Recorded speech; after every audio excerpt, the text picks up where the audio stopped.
Alors en ce moment, il y a quelque chose qui préoccupe beaucoup tout le monde, c'est ce rapport avec l'actualité. Donc on a chacun des réponses différentes, il y en a même qui face à ce flux d'actualité dans lequel on est baigné constamment en arrière-fond, qui se coupent carrément de l'information.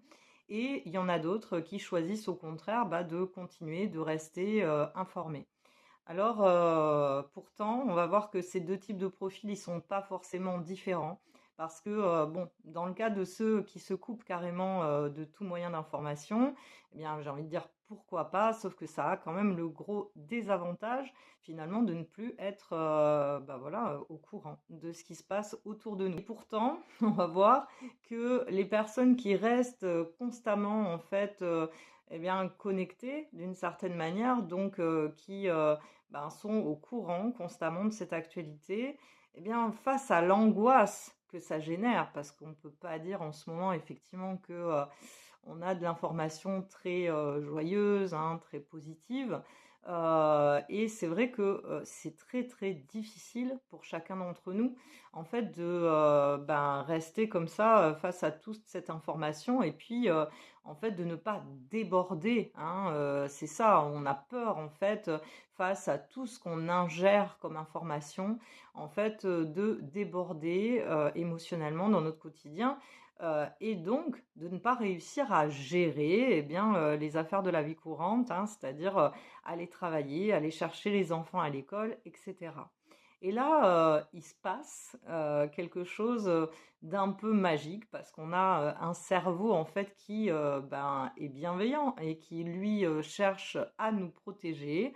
Alors, ce qu'il va faire, c'est que face à notre besoin d'être informé et face aussi à ce flux d'actualité, hein, qu'on a maintenant partout et qu'on a du mal à maîtriser, eh bien, il va en quelque sorte nous couper en fait de ce qu'on ressent parce qu'au bout d'un moment, c'est trop d'informations à traiter pour lui et puis surtout beaucoup trop d'émotions à gérer. Donc, il va pas nous déconnecter de l'actualité, il va nous déconnecter un petit peu de notre ressenti et de nos émotions. Alors, pour ça, on peut pas du tout lui en vouloir, hein, parce que c'est plutôt, un réflexe bienveillant qu'il a pour nous. Néanmoins, ce qu'il faut aller, du coup, regarder un petit peu plus près, et c'est ce qu'a fait, Bruno Humbic dans cette dernière vidéo, c'est l'effet pervers que cela peut produire sur du plus long terme. Vu que, c'est facile à comprendre, hein, quand, on est coupé en fait au fil du temps de nos émotions face à ce flux d'actualité constante. Au bout d'un moment, une information en vaut une autre. On a donc du mal en fait à appréhender correctement la réalité vu qu'on est coupé de nos ressentis réels. Et au moment en fait où peut-être il y aurait une nécessité que l'on réagisse, eh bien on n'en est plus capable. Alors que à la base, ça fait quand même partie de nos capacités.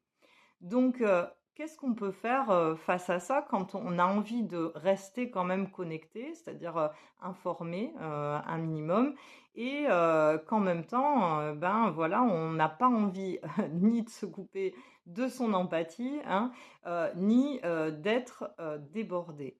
Il y a des choses très très simples, souvent on les met comme ça un peu rapidement de côté parce qu'on croit que c'est des détails et pourtant ça peut faire une vraie différence.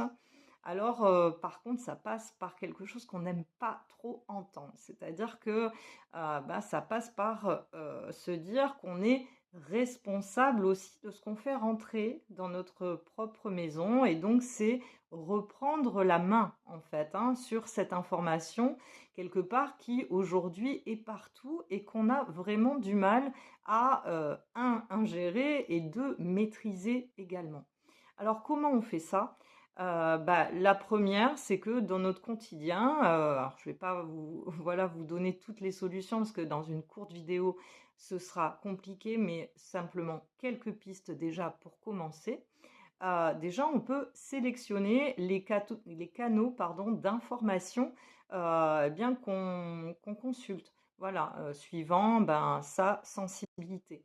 c'est important de toujours, en fait, revenir à soi constamment et au moment où on lit les choses, où on voit les choses, s'interroger sur, est-ce que quelque part, ça va? Est-ce que c'est pas trop pour moi? Est-ce que là, je suis pas à la limite de ce que je peux supporter?